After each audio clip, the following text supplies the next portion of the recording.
So, good morning everyone. Ayan. So, nakalimutan ko lang pala na hindi ko pa pala nadi-discuss yung ating lesson 3. Saan na yan? Lesson 3. Ayan. Ayan. So, lesson 3 natin is philosophy as we believe. No? So, yun. Start tayo dito. What is the difference between knowledge and belief? So, pasensya na kayo kung medyo pakinig ninyo yung pakinig ninyo yung ulan o lakas ng ulan kasi syempre nasa bahay lang tayo and ayun kahit pa paano gusto ko pa rin na matakal natin to kasi baka mamaya sabihin niya naman seriously hindi na discuss yung yung lesson 3 na kasama tuloy sa monthly exam. So yun, tatalakayin ko ngayong araw, no? So dito, what is the difference between knowledge and belief? So yan. So okay lang sa akin kung medyo nakahiga na kayo kung paano kayo nag-aaral ngayon. Ang mahalaga hindi kayo mag-skip or wala kayong i-skip sa video lesson natin na to. Kasi mamaya may i-announce ako and kailangan of course mabibigay niyo sa akin yun sa exact time na ibibigay ko sa inyo. Mamaya. For example, sabihin ko sa inyo na sa oras na 8 p.m., no, magbibigay ako doon ng word at sasend nyo sa GC. Within, sabihin natin na 1 minute or 2 minutes lang 2 minutes ang ibibigay ko sa inyo. Kailangan masend nyo yun sa akin. Gets? So, nuggets daw. So, yun. Balik tayo dito sa topic natin. So, ang topic nga natin is philosophy as we believe. So, tanong dito, what is the difference between knowledge and belief? Belief. So, una muna natin dito. Knowledge. So, ano ba pag sinabi natin na knowledge? Knowledge is a product and result of questions that allow for clear answer, no? Knowledge is the awareness and understanding gained through experience, education, and reflection. It is the collection of facts, information, and skills acquired through learning or practice. So, sinasabi din na knowledge refers to justified belief that help individuals interpret reality and make informed decisions. So, sa madaling salita, class, pag sinabi naman class natin na knowledge, na paulit-ulit na natin itong pinagtatalakayan, base yan sa pagdating sa paniniwala, no? May, kumbaga, tinutulungan tayo nitong ipaliwanag kung ano nga ba yung realidad. At tinutulungan tayo nitong magkaroon ng tamang desisyon. So, basehan, meron kang nagiging basehan sa mga bagay na nalalaman mo, no? So, ang knowledge daw ay pwedeng makuha natin through experience, sa education, and reflection natin sa mga bagay-bagay. Nagkakaroon tayo ng kaalaman pagdating sa mga ito, no? Ayan. So, next. So, pagdating naman sa sa beliefs naman, conviction that are response to questions which do not allow for clear and simple questions, cannot be answered by a simple appeal to empirical truth, no? By default, to answer questions to believe, consider aspects of our experience, determine what type of person we are and how we lead our lives. So, sinasabi din dito na sa beliefs, shared beliefs shape what type of society we live in. So, ang paniniwala daw o yung belief, no, hindi lang naman ito dapat basta opinion. So, ang belief kasi class, ito yung nagiging gabay natin pagdating sa ating pagkatao, sa ating pamumuhay, no? Kahit na ito yung tinatawag natin na unproven facts. Halimbawa, nasabi dito yung empirical truth, no? Pag sinabi class natin empirical truth, ito yung mga katotohanan na napapatunayan gamit yung larangan ng science. Halimbawa ng empirical truth. Kapag di ka kumain, ang tao ay tama, no? Ang tao ay manghihina. Ayan. Ang tao ay mamamayat. So, empirical truths yan. Napapatunayan yan, no? Nabibigyan niya ng siyensya. So, sino ba naman ang hindi kumakain pero tumataba? So, walang ganon, no? So, kasama pa dito sa beliefs. Sa ano naman yung halimbawa ng beliefs? So, may langit at impyerno. Paniniwala. Hindi napapatunayan ng science. Hindi kayang patunayan ng siyensya, no? So, karaniwan kapag sumasagot tungkol sa paniniwala. Ano pa ba? Of course, sinasabi dito sa sa belief, sa paniniwala natin, nagiging guide natin siya sa buhay natin. Halimbawa, sa paniniwala mo dapat kailangan maging mabuting kapwa ka o kailangan maging matulungin ka. Yun yung paniniwala mo. Kapag maraming tao yung gumagawa nito sa isang lugar, mas nagkakapareho tayo ng paniniwala. Ito yung nagiging basehan natin kung ano nga ba yung kultura, batas at gawin natin sa isang lipunan. Yun yung sinasabi dito sa shared belief. Shape what type of society we live in. Siyempre kung ano yung pinaniniwalaan ng isang lugar natin, halos doon na rin tayo naniniwala, no? Dahil dito nagkakaroon tayo ng same beliefs o same na paniniwala pagdating sa kultura, batas, no? Na kung saan tayo belong na society. Ano pa? Ayan. Knowledge, belief, ignorance. Okay po. Ayan. So, tapos na tayo dito sa belief. Sa empirical truth naman. So, ayan.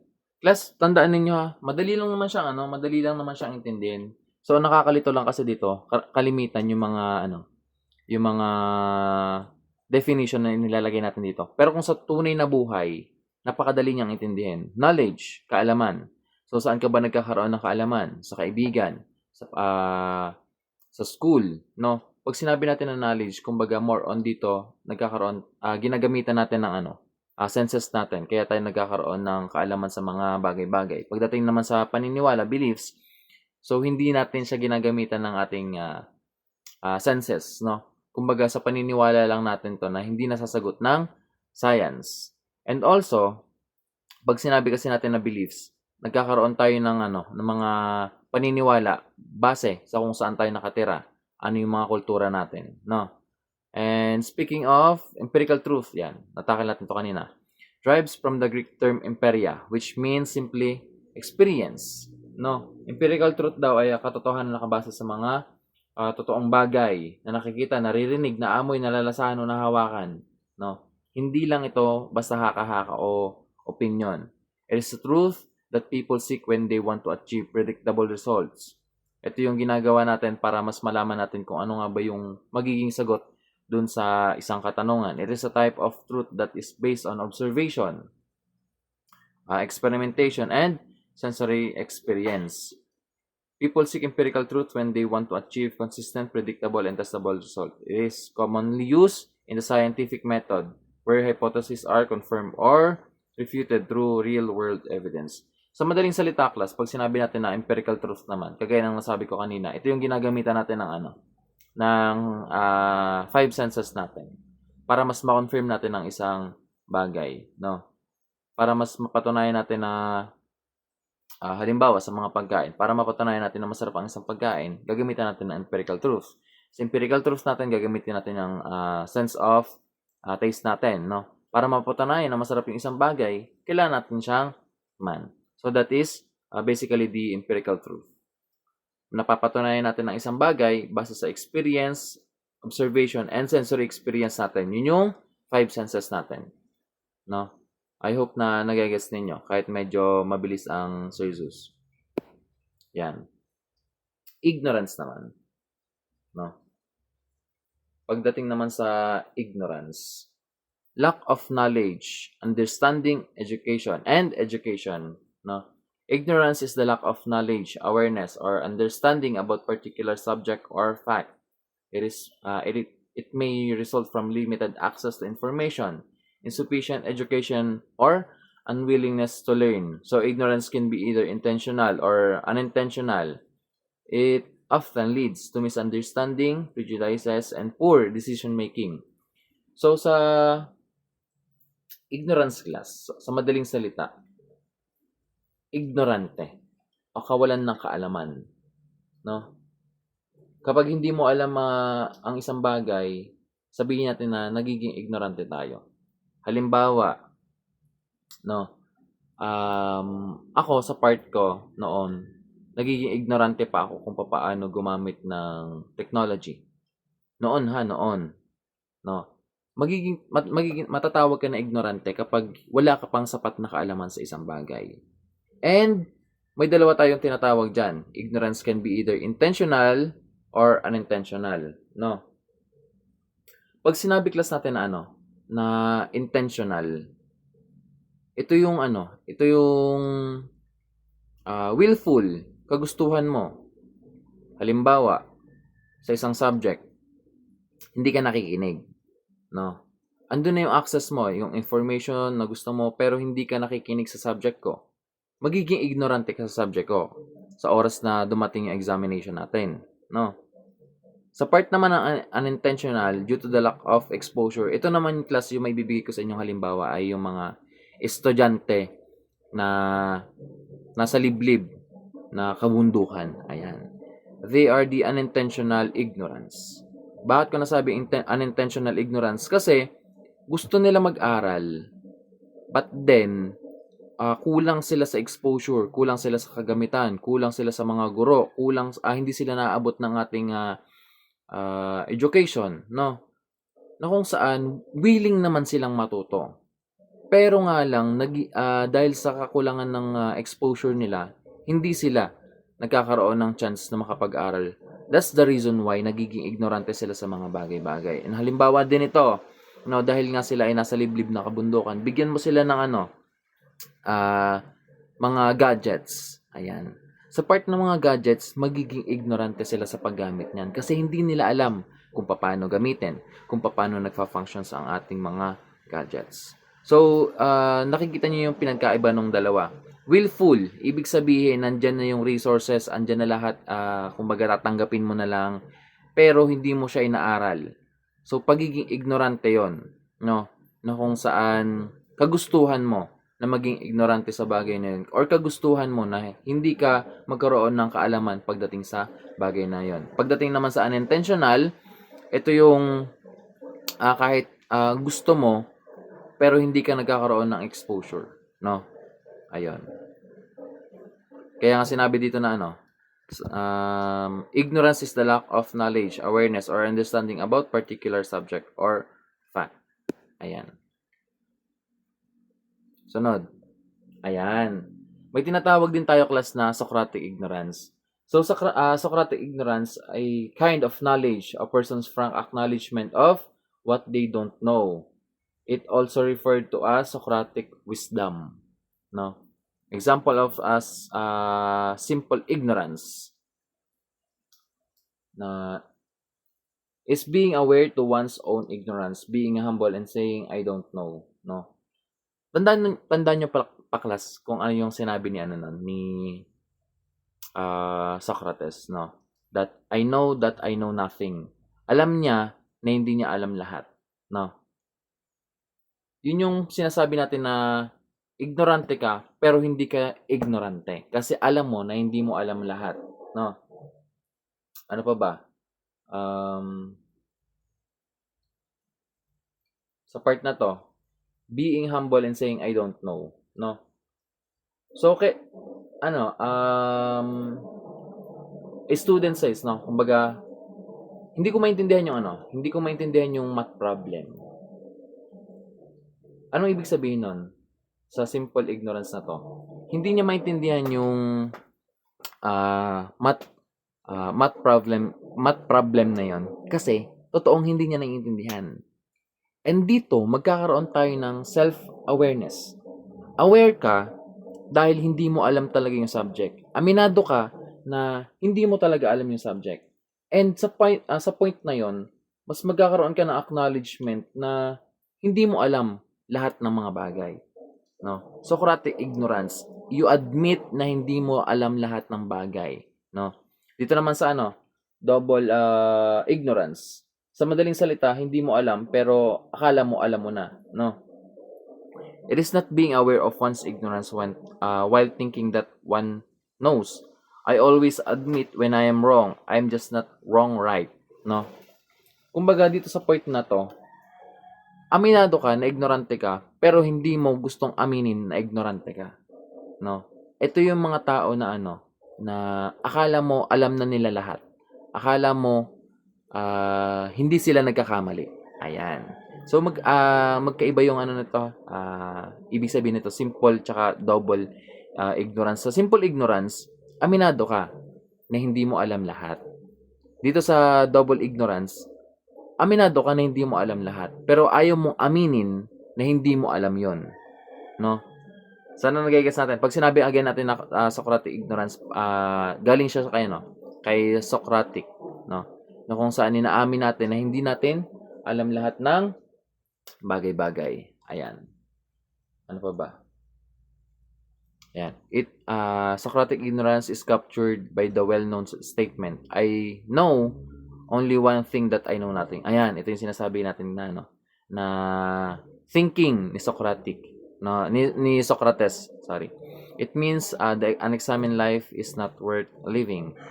This concept encourages continuous questioning and self-examination in pursuit of truth and wisdom. Socratic ignorance is not true ignorance, but rather starting point for philosophical inquiry and personal growth. So, sorry class kung may naririnig kayo ng mga nagtatambola kasi may mga bata dito na nagpa-practice nun, no? So, pasensya na kayo kung medyo nakaka-distract siya sa ating video lesson. Ayan. So, sa point na to, class, ito yung sinasabi ko na sa inyo na ang pagiging ignorante ay hindi tunay na pagiging ignorante, no? Inaalam mo lang yung mga bagay na kung saan ka mahina. And sa point na to, kapag nalaman mo na kung saan ka mahina, of course, mas malalaman mo kung ano pa ba yung tama at ano yung mga dapat mo pang itama. Awareness. Nagkakaroon ka ng self-awareness pagdating or pag ina-admit mo na hindi mo alam lahat ng bagay. Ayan. Dito naman tayo sa Dunning-Kruger effect. Pag sinabi natin na Dunning-Kruger effect, it was coined after two psychologists, David Dunning and Dustin Kruger. A type of cognitive bias whereby people with limited knowledge or competence in a specific area largely overestimate their knowledge. This effect highlights the importance of critical self-reflection, continuous learning, and seeking feedback to accurately assess one's capabilities. Ito yung kapag ang taong hindi alam ito yung kapag ang taong kaunti lang alam niya, akala niya ang galing-galing na niya, no? Ito yung may halin tulad natin sa double. Ito. Sa double ignorance. Ayan. Sa double ignorance, sa Dunning-Kruger effect, akala mo alam mo na lahat. No? Akala mo pag may alam ka na, ang galing-galing mo na. No? Ayan. So, para mas maintindihan niyo to, ito, yan. Sa point na to, class, may papakita natin dito yung sa Dunning-Kruger effect. So, kung makikita niyo sa isang tao, mataas yung confidence niya. No? Mount stupid daw. No, ignorance, pagiging ignorante mo, no? Hindi ka tumatanggap ng pagkakamali, hindi ka tumatanggap ng correction. Knowledge and skills, ang taas-taas ng confidence mo. No? Pero sa point na nung nalaman mo na hindi pala lahat ng bagay alam mo, bumababa yung wisdom, or sinasabi natin na valley of despair, no? Kumbaga dito sa point na to, nawawalan ka ng self-confidence. Napatunayan mo na mali ka. Napatunayan mo na hindi lahat ng bagay ay alam mo, no? Sa point na yon, kapag dumating ka na sa point na nagkaroon ka na ng pagdududa, no, sa sarili, dito na papasok yung plateau of sustainability or slope of enlightenment, no? Kapag nalaman mo na hindi mo na alam lahat, magkakaroon ka na ng bagong information at doon mas magkakaroon ka na ulit ng bagong kaalaman na kung saan mas magiging expert ka na pagdating sa mga bagay-bagay. Kung makikita nyo, class, yung natin dito sa graph natin na to, nung una, mayabang ka kasi akala mo alam mo na lahat. Pero sa pagpapatuloy ng pag-aaral mo, no, makikinig or makikita mo na hindi mo pala alam lahat ng bagay. Dito magkakaroon ka na ng self-reflection, no, self-awareness pa rin na hindi mo pala alam lahat ng bagay. No, andyan na yung point na panghihinaan ka na ng loob. Pero kapag nalaman mo na yung mga bagay na yun na hindi mo alam lahat, dito ka na mas magkakaroon ng eagerness na alamin lahat ng mga bagay-bagay. And doon, sa point na yon, natuto ka na. And of course, dahil natuto ka na, tataas na ulit yung confidence mo sa sarili mo. And dahil sa pagkatuto mong yon, hindi ka na uulit na aaminin mo sa sarili mo na alam mo na lahat ng bagay, no? Yun lang. So, yun yung ibig sabihin ng Dunning-Kruger effect, no? Ito yung mga tao na akala nila may konting nalaman lang sila, alam na nila lahat, or ang galing-galing na nila, no? So, yun yun. So, cognitive bias. Ayan. Ay, wait lang pala. Baka, maano yun baka misinterpret ninyo. Ano ba yung ibig sabihin ng valley of despair, no? So, ito na yung, pag sinabi kasi natin na, na valley class, ito yung mababang lugar, no? Pag despair naman, ito yung matinding, panghihina o kawalan ng pag-asa, no? Kaya yun yung nasabi ko sa inyo, class, na dito ka na magkakaroon ng doubt sa sarili mo na, marirealize mo, ang dami mo palang kailangang pag-aralan, no? Dito ka na parang nawawalan ng tiwala sa sarili. Yun yung tawag ng tawag dun ay sa valley of despair. Ayan. Pagdating naman dito sa cognitive bias. Ayan. So, a cognitive bias refers to the unfounded belief that many of us have, often without realizing it. Cognitive bias ay kapag nagkamali ang utak o pag-iisip, no? Dahil sa maling damdamin o paniniwala. Nagkakaroon tayo ng maling paniniwala or false belief dahil akala natin totoo, pero hindi naman talaga ito nakabase sa ebidensya o katotohanan, no? Naniniwala lang tayo dahil gusto natin na yung paniwalaan na yun. No? Yun yung tinatawag natin na cognitive bias. No? Ayan. Mamaya magbibigay ako ng example. It often involves unfounded beliefs or assumption that people hold without conscious awareness. These biases affect how we perceive, remember, interpret information, often leading to flawed decisions. Commonly, examples include confirmation bias, anchoring bias, and the Dunning-Kruger effect. So, dun sa Dunning-Kruger effect, kasi akala natin alam na natin lahat, no? Yun yun. So, may kukonek pala natin siya sa cognitive bias, no? Pag sinabi kasi natin na cognitive bias, pinaniniwalaan natin siya kasi akala natin yun yung tama. Binibigyan natin ng husgang isang bagay kasi akala natin yun yung tama, no? So, ano ba yung yun, example ng confirmation bias. Naniniwala ka lang sa gusto mong paniwalaan. Halimbawa, kung ayaw mo sa isang tao, lahat ng ginagawa niya mali para sa no? Lahat ng sasabihin niya mali para sa Cognitive bias, nagkakaroon ka ng bias doon sa pag-iisip mo, sa damdamin mo, na kung ano lang yung iniisip at saka damdamin mo, yun lang ang paniniwalaan mo. Magiging sarado ka na sa sasabihin ng iba, no? Ayan 'yon. Ayan. Sunod naman natin ay Socratic irony. So, when you pretend to be ignorant, to expose the ignorance or consistency of someone else. So, yun. So, pati manok natin nakikisabay na sa ating sa ating discussion, no? So, sinasabi naman dito na nagpapanggap ka lang na hindi marunong para mahikayat yung iba na na mas mag-isip pa, no? So, class, tandaan niyo ito sa sa Socratic irony na to. The goal is not humiliate, no? But lead to others to deeper self-examination and clear understanding. Layunin nito, hindi para mang-insulto, class, ha? Ito yung kumbaga, Socratic irony na to. Tinutulungan tayo nito na gabayan ng ibang bagay para mas madiscover yung katotohanan sa pamamagitan ng mga tanong, no? Halimbawa, sasabihin mo sa isang tao, "Uy, paano nga ulit magluto ng ng ganito ganyan?" Sabihin natin sa mga pagkain.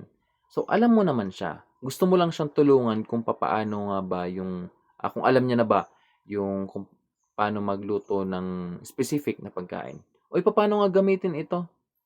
For example, sa laptop. Paano nga ulit download ng ganitong app sa laptop? Ayan. So, tinutulungan mo lang siya. Kapag nagkamali siya or nakita mo siya na mali, doon ka papasok sa point na bibigyan mo siya ng panibagong information.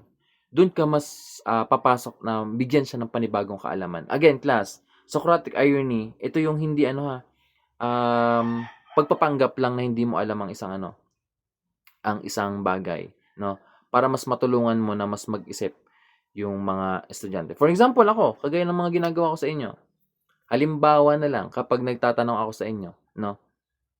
Hindi, ang tawag ko doon, Socratic irony, kasi alam ko naman siya. Alam ko naman yung mga tinatanong ko sa inyo. Pero dahil sa kagustuhan ko na mas mag-isip kayo ng mas malalim, no? Binibigyan ko kayo ng tanong na mapapaisip kayo kung ano nga ba yung tanong ko na yun. And then after that, kapag narinig ko na yung mga sagot ninyo, magkakaroon ako ng supplementation or dadagdagan ko yung inyong mga nalalaman. So, yun yung ibig sabihin natin dito sa Socratic irony. Ayan. So, wonder. So, ano ba pag wonder na yan? So, the state of being surprised or in awe of something. It is a state of mind excited by the perception of novelty or of something strange or not well understood. So, wonder is the posture of a man without truly love's wisdom. Sabi ni Plato. It is through wonder that men now begin and originally begin to philosophize. So, class, sabi ng manok, tama. So, wonder, kung narinig nyo na to, I wonder, no? Dito na tayo nagsisimula ng curiosity or interest sa mga bagay-bagay. Ito yung panahon na excited ka matuto dahil may bago kang matututunan o nakakatuwa na topic. Yun yung wonder, no? Parang bata dito, parang bata na curious kung paano ka gumagana or paano nagbibigay ng idea sa isang bagay. For example, sa wonder na to. Nung una, sa point na nung bata ka, narinig mo yung tungkol sa sa stars at planet. Nagtanong ka kaagad, bakit kaya umiikot ang mga planeta? Ano kaya ang nasa dulo ng ating universe? Yon. Matatawag natin siya na wonder. Dahil nagsisimula ka pa lang, pero nagiging interesado ka nang alamin yung mga bagay-bagay. Dahil sa pagkamangha or pagtataka, nagsisimula ka mag-isip ng mga mga malalalim na tanong, no? Kaya doon nag-uumpisa ang philosophy natin because of our curiosity sa mga bagay-bagay. At namamangha tayo sa mga bagay-bagay kaya tayo nagkakaroon ng katanungan. Ayan. So, doubt naman. Ano ba pag sinabi naman natin na doubt? No? So, the loss of confidence provoked by wonder leads us to question what we have been taught to accept as true. No? So, doubt is a feeling of uncertainty or lack of conviction about the truth or reliability of something. So, class, sa palagay ninyo, bakit mahalaga ang doubt pagdating sa philosophy? Doubt plays a key role in critical thinking and philosophical inquiry as it challenges blind acceptance. No? Kasi class, mahalaga ang doubt para malaman mo kung totoo ba ang isang bagay o hindi. Kaya tayo namamangha, minsan nawawala sa doubt na to, kapag tayo namangha, minsan nawawala yung tiwala natin na alamin natin yung mga bagay-bagay. Or nagkakaroon tayo ng pagdududa sa isang bagay na nalalaman natin. Kasi class, sa pagkuha ng kaalaman, mahalaga talaga ang doubt. Kasi minsan dito sa doubt na to, dito tayo tinutulungan na suriin or salain yung mga bagay-bagay na nakukuha natin na info pagdating sa mga bagay-bagay, no? Halimbawa, sinabi ng jowa mo na mahal ka niya. Ayan. Magkakaroon ka ng pagdududa. Bakit? Magkakaroon ka ng pagdududa kasi sinabi niya lang na mahal ka niya pero hindi mo maramdaman na mahal mo siya. Mahal mo siya. Mahal ka niya. Ayan. No. Nagkakaroon ka ng doubt. Pag nagkaroon ka na ng doubt, maghahanap ka na ng mga posible na sagot doon sa kung paano niya nasabi na mahal ka niya. Bakit? Paano niya nasabi na mahal niya ako? Kasi, binibigyan niya ako ng ganito, binibigyan niya ako ng mga bagay na gusto ko, pinaparamdam niya sa akin, ayan. Sasalain mo lahat ng yon para mapatunayan mo na totoo yung mga pinagsasabi niya, no? Kidding aside, pag sinabi kasi natin class sa doubt, ito lang yung mas madali class sinasala nito yung mga information na dumarating sa atin, no? Tinitignan nito kung tama ba lahat ng mga idea na pumapasok sa atin. Ayan. Yun lang yan. Sunod natin. Truth. So, truth, the property of sentences, assertions, belief, thoughts, or proposition that are said in orderly discourse to agree with the facts or to state what is the case. So, may dalawa daw tayong truth dito. Objective truth is absolute and subjective truth is relative. So, unahin muna natin dito ang objective truth. Meaning meaning to say, something is true no matter what people think or feel. It depends on the object or fact itself. No? Not anyone's opinion. Hindi ka titingin sa opinion ng iba or hindi ka titingin sa opinion mo. Truthfulness lies within the object itself and not the subject. No? Halimbawa, the earth orbits the sun. That is true. Maniwala ka man o hindi, no? Ang ating planeta daw ay nagkakaroon ng pag-ikot sa araw, no, sa sun. The earth orbits the sun. Nagkakaroon ng pag-ikot ang mundo sa araw o sa sun, no? Maniwala ka man o hindi, totoo siyang nangyayari. No, ano pa?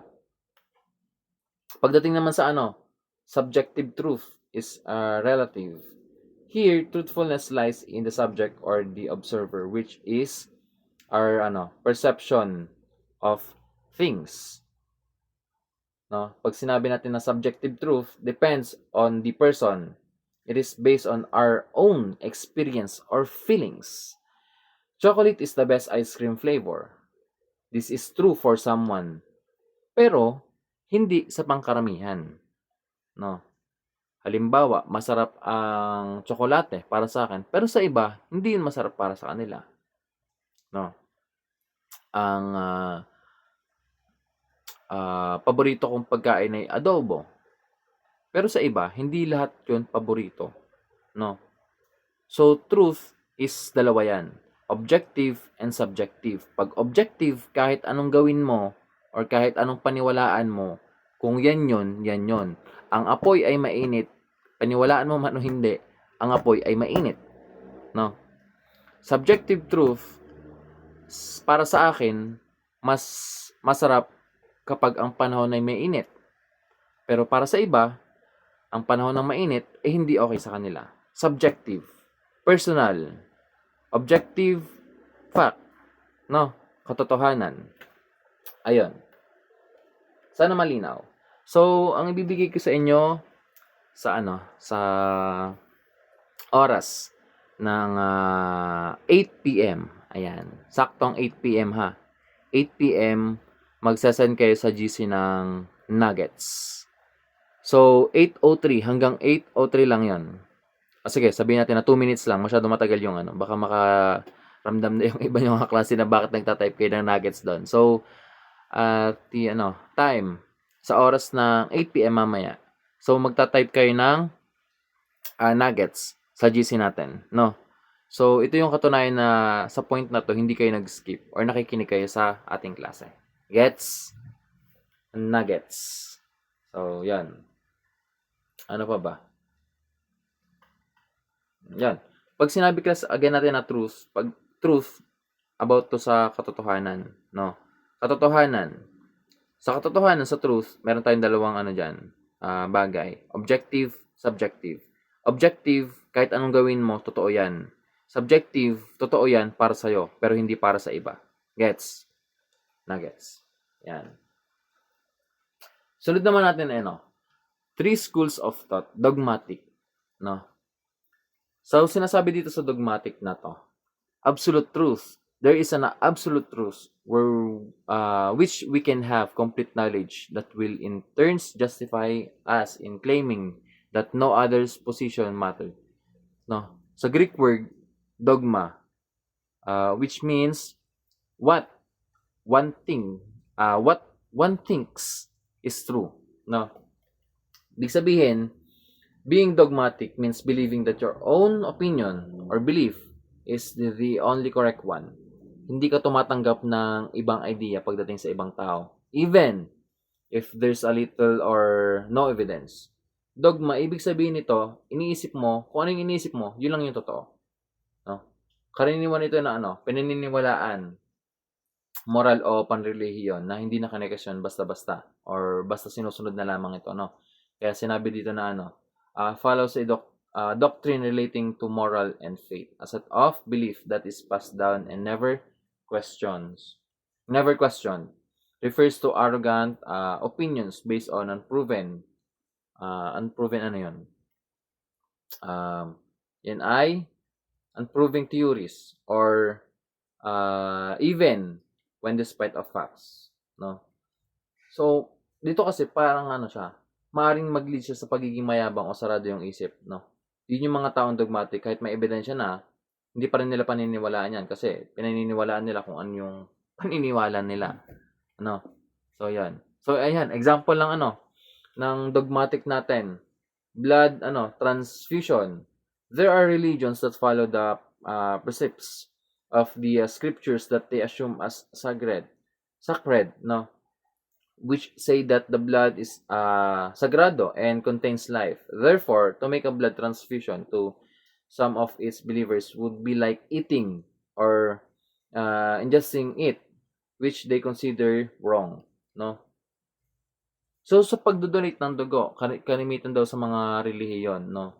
Ang pagdodonate daw ng dugo ay mali. Kasi, tinitignan nila to na sagrado at buhay, no? So, bakit yan? Hindi na kayo questionin yan. Kasi sa paniniwala na paninindigan na nila yan, no?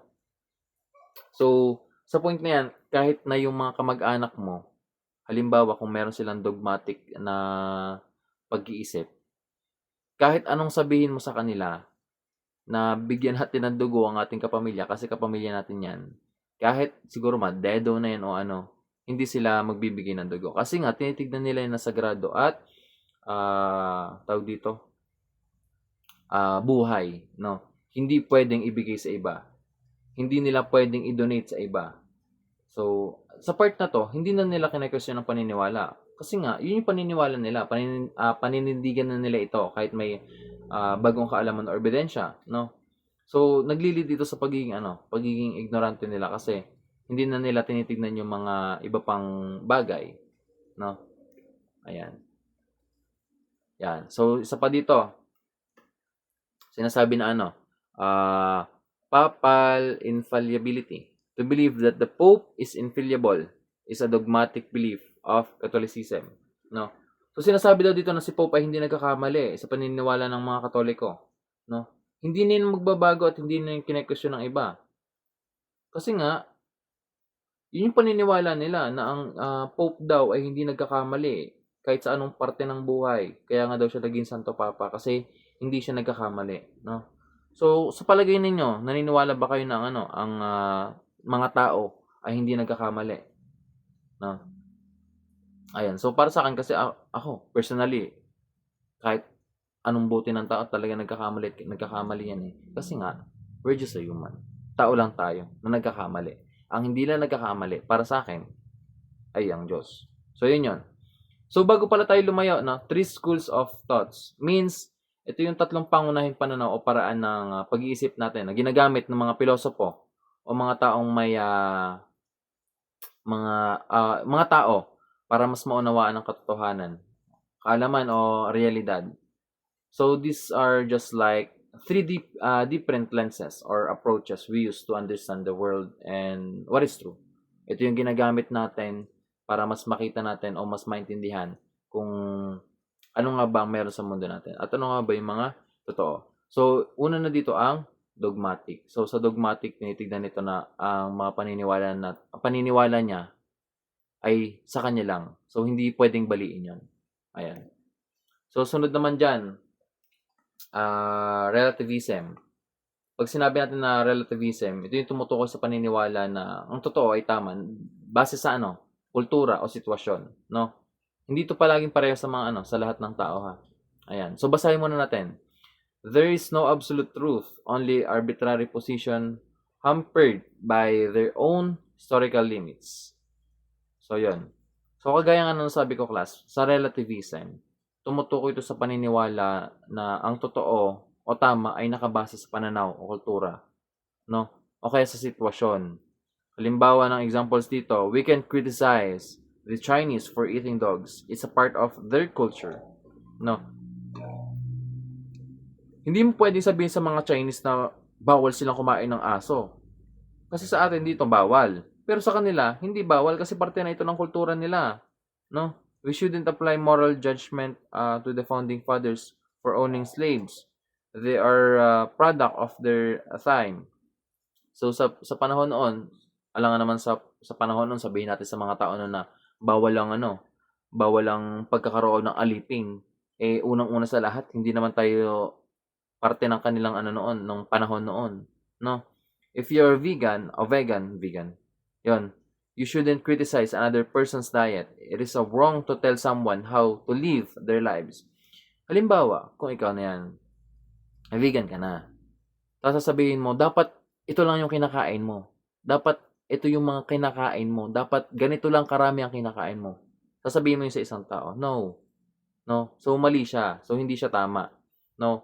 So, sa relativism kasi, hindi natin pwedeng pakialaman yung desisyon ng ibang tao. Kasi nga, yun yung pinaniniwalaan nila, no? So, magkakaroon tayo ng connection sa mga to. So, hindi natin pwedeng sabihin na mali sila kasi ganun yung pamumuhay nila.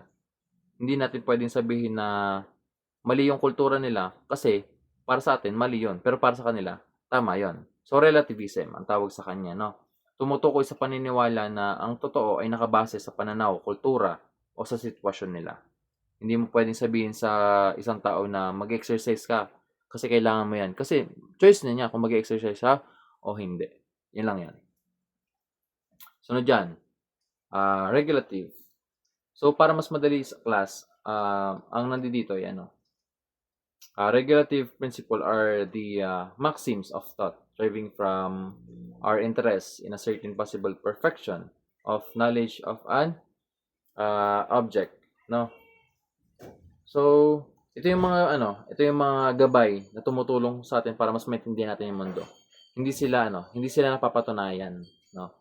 Sila yung sinasabi na hindi totoo, pero sila yung mga nakakapagbigay sa atin ng guide or gabay pagdating sa paniniwala natin na nakapagbigay sa atin ng direction sa parte sa pag-iisip tsaka sa susuri sa mga mundo kasi sinasabi dito class sabi ni Kant, these ideas like God, freedom, and immorality help organize experience and inquiry even if they cannot be empirically proven. So pag sinabi natin class na empirically proven, napapatunayan siya, nagkakaroon siya ng siyensya, nakikita, no? So dito sa mga part na to, hindi sila kayang patunayan, no? Yung God, freedom, tsaka immorality. Hindi natin yan kayang patunayan sa siyensya. Hindi natin yan nakikita. Pero nagiging tulay siya or nagiging gabay siya para makatulong sa atin na mas mag-isip ng malalim, no? For example, halimbawa kung walang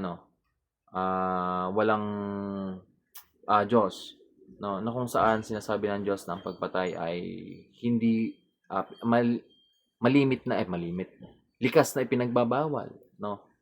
So sa point na to, isipin ninyo kung walang sinabi ang Diyos na ganun, baka lahat kapag galit ka na pinatay mo na yung kagalit mo eh. So yun sa regulative natin na sinasabi na kahit hindi totoo ang mga bagay-bagay, basta pinaniniwalaan natin siya, nagkakaroon tayo ng guidance dito, no? Nagkakaroon tayo ng guide kung paano tayo mamuhay at paano tayo mag-isip sa mundong ating ginagalawan. Yan. Having a philosophy naman tayo. So, having a philosophy, no? Collection of beliefs used to guide someone's thoughts and actions. No? Sa mas madaling salita, class, pag sinabi kasi natin na pagkakaroon ng philosophy or personal philosophy, no? Nagiging collection kasi natin ito ng paniniwala o prinsipyo na gumagabay sa ating pag-iisip or kung paano tayo kumilos. If you believe in always being kind to others, of course, that beliefs will guide you everything you do, no? Magiging mabait ka sa bahay, sa trabaho, and of course sa school. Pag sinabi natin na na personal philosophy, paniniwala mo yan. Nasa sayo na yan. Ayun lang yung mas maliwanag na na explanation. Again, pag sinabi natin na having philosophy or personal philosophy, ino-impluwensyahan nito kung paano ka mag-isip at paano ka makitungo sa mga tao. Ito yung mga paniniwala mo, no? Na kung saan ini-impluwensyahan daw ito ng culture, education, religion, experience, and reflection. Doon ka nakakakuha ng personal philosophy mo, no? Paniniwala mo sa mga bagay-bagay. Next, doing philosophy. So, doing philosophy naman, class. Pag sinabi natin na doing philosophy, ito na yung pag-iisip mo na kung saan mas nagiging makatwiran, no? Kung sa personal philosophy paniniwala mo, sa doing philosophy, ito naman yung pag-iisip kung tama ba ang mga paniniwala mo, no? Doing philosophy, tinitignan mo na kung tama ba lahat ng mga paniniwala mo sa mga bagay-bagay, no? So sabi dito sa last bullet, the goal is to ensure that your beliefs are not just inherited or assumed by our reason, but are reasoned, justified, and well examined. So, ang philosophy daw or paniniwala mo ay dapat hindi siya kumbaga namamana lang, no? 'Yun, hindi daw siya ganon. So, halimbawa sa dito sa unang part natin, having philosophy or personal philosophy, na ang personal philosophy mo is maging mabait, no, sa mga tao. So, madadala mo siya saan? Sa trabaho, sa paaralan, sa bahay, no? Dito sa doing philosophy, ang nandito naman, pag-iisip kung tama ba yung paniniwala mo. Halimbawa, bakit nga ba mahalaga ang pagiging mabuti, no? Sa lahat ba ng sitwasyon, dapat maging mabuti ka, no? Dapat sa lahat ba ng sitwasyon, pagiging mabuti ang sagot, no? So, dito sa doing philosophy, sa mas madaling salita, pag-iisip naman to. Kung tama ba yung paniniwala mo. Sa personal philosophy, ito yung mga paniniwala mo. Doing philosophy, ito naman yung mga pagsasala kung tama ba yung mga paniniwala mo. So, yun lang yun. So, dito naman sa holistic versus partial point of view. Ayan. Holism. Pag sinabi natin na holism, ano yung holism na yan? So, holism, it comes from the Greek word halos, which literally means all, entire, totally, no? Holism is a school of thought that maintains the interdependence of factors to another agency of causality, no?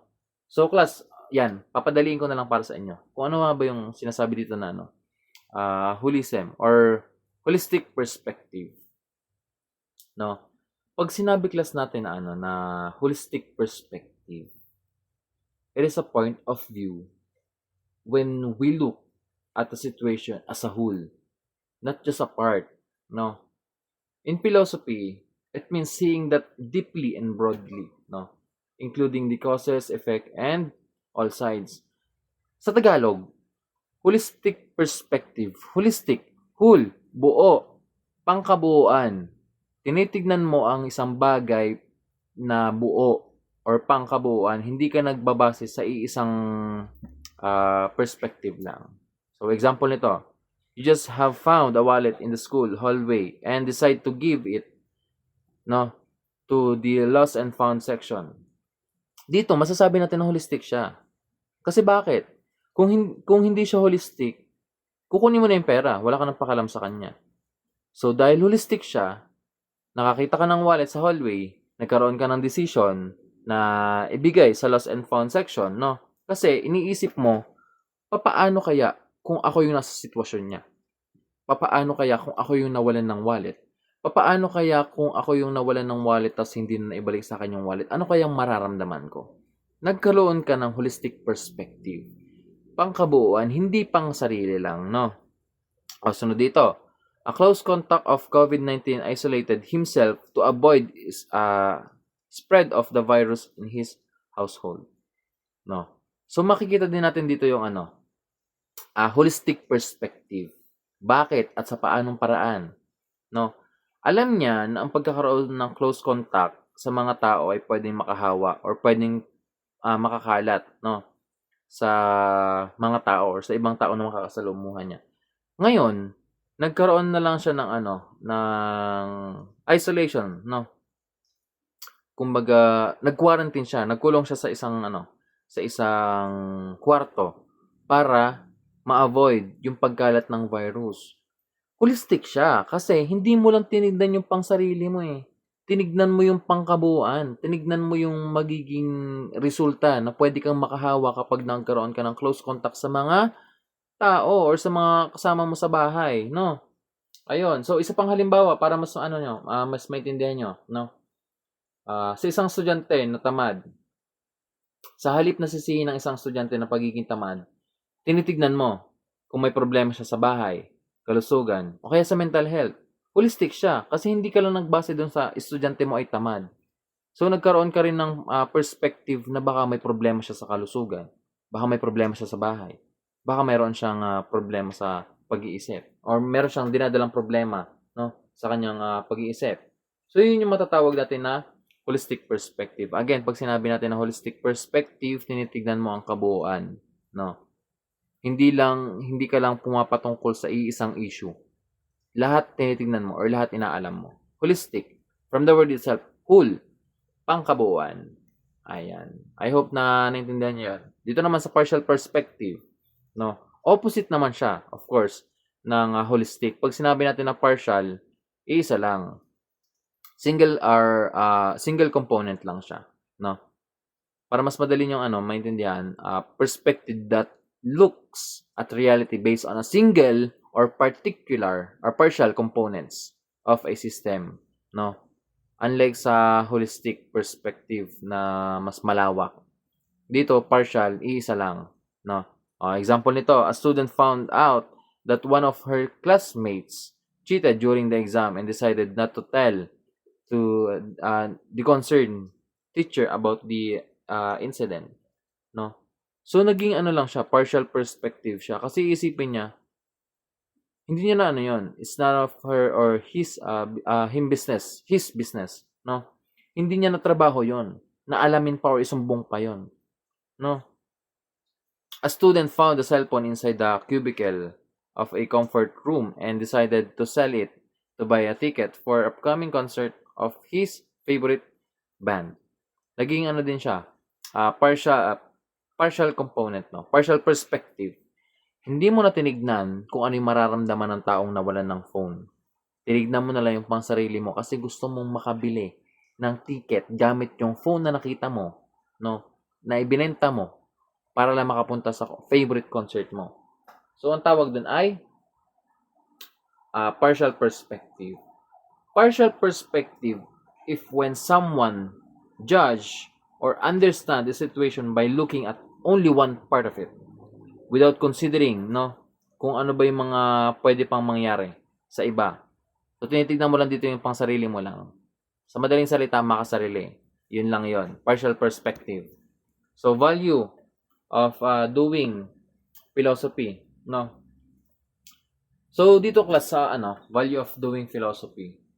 Pinakatandaan na kumbaga, ang tunay na philosophy kasi, hindi katulad ng pagiging pilosopo na puro kontra at lang, pakikipagtalo ng sa mga bagay-bagay na wala namang kasaysayan, no? Sinasabi dito na value of doing philosophy. Mahalaga kasi ang philosophy class sa buhay natin. Kasi sa parte ng buhay natin, ito yung nagbibigay sa atin ng guide kung paano tayo kumilos, mag-isip at magtanong sa mga bagay-bagay o sa mundo na ginagawa natin, no? Allows a person to make better decision and act accordingly to situations with help of various philosophical skills, no? Can be applied in day-to-day activities and life's perspective because it involves an evaluative process, no? So sa philosophy din class, kung mababasa niyo dito sa third bullet, philosophy as a body of knowledge provides methodologies and insight on how societal questions such as moral dilemmas of euthanasia or same-sex marriage can be answered. So sa tulong ng philosophy class, magkakaroon tayo ng kasagutan, no, sa mga moral dilemmas na to. Ang pagkakaalam ko dito sa euthanasia na to, ito yung pagkitil sa sariling buhay, no? So sa philosophy, matatanong ba siya na matuturing ba natin na na moral o tamang gawin ba ang isang bagay na pagkitil sa buhay niya dahil siya ay nahihirapan na, no?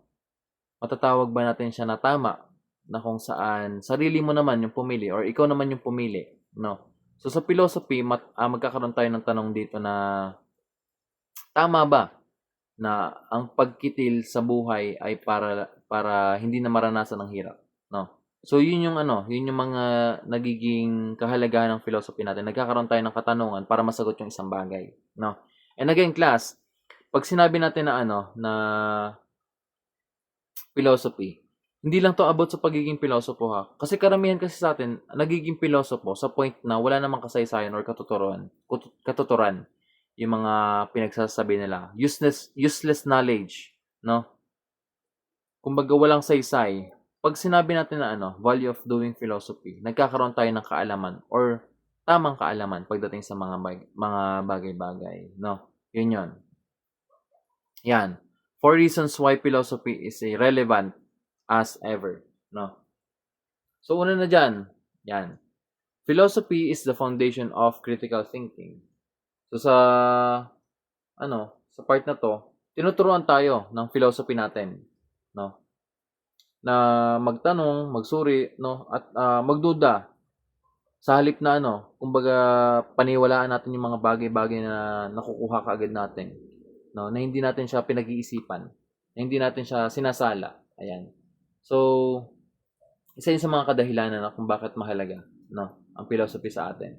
Isa pa dito, science cannot answer every questions. So, totoo yun. Kasi sa science natin, class, may limitation yan. Hindi nito kayang sagutin yung mga tanong tulad ng ano ang tama, ano ang layunin ng buhay, no? Kasi dito pumapasok ang philosophy para tulungan tayong hanapin kung ano nga ba yung kahulugan ng buhay, no? And philosophy has meaning in the business world. Bakit? Totoo rin naman siya sa part ng negosyo. Mahalaga kasi ang ethics, decision making, and leadership. So sa isang negosyo, kailangan meron kang pananaw sa buhay ng pagkakaroon ng leader or kailangan mong maging leader, no? May mga bagay na natututo tayo sa part ng philosophy sa kung ano ba yung mga tama at mali pagdating sa mga business natin. Ayan. Ancient philosophers, Bisaya? Manday, no? Nabisaya, Manday si sir. Ancient philosophers continue to influence humanity. Yan, tawa ka ng tawa dyan ha. Baka pinagtatawanan mo ng Sir Zeus. Ayan. So yan dito, sabi dito, ancient philosophers continue to influence humanity. So personally, class, alam nyo, nung nabasa ko talaga yung kay Socrates na yun, mas napatunayan ko talaga na hindi lahat ng bagay sa mundo ay alam ko na. I know that I know nothing. Yun pa rin yung nag-i-influence sa akin araw-araw. Sa bawat araw na nagkakamali ako, sa bawat araw na napapatunayan ko na hindi ko alam lahat, sa araw-araw na yon, nagkakaroon ako ng mas malalim na pangunawa sa mga bagay-bagay. Mas nagkakaroon ako ng na-encourage ako na mas matuto pa sa mga bagay-bagay. And that's the relevant of philosophy sa buhay natin, no? Nagkakaroon tayo ng patuloy na pag-impluwensya pagdating sa mga bagay-bagay. Ayan. So, doon na pala nagtatapos ang ating topic, no? Sa lesson 3. So, I hope na may mga naintindihan kayo pagdating sa truth and beliefs.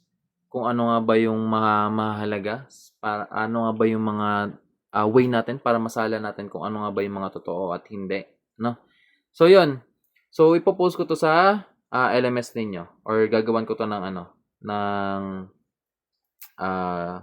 post ko to sa G Drive para mas madali nyo ma-access yung video na to. And then, yung sinabi ko sa inyo, class, ano yung isasending nyo at anong oras, no? So, yun lang. And thank you, class. So, have a nice and safe day, everyone. Yun lang. So, panatilihing nasa bahay. Kung wala namang mahalagang pupuntahan, ay huwag nang pumunta. At, ayun, magpaalam kung magpapaalam sa mga magulang, no? So, yun lang. So, dito na nagtatapos. Love you all.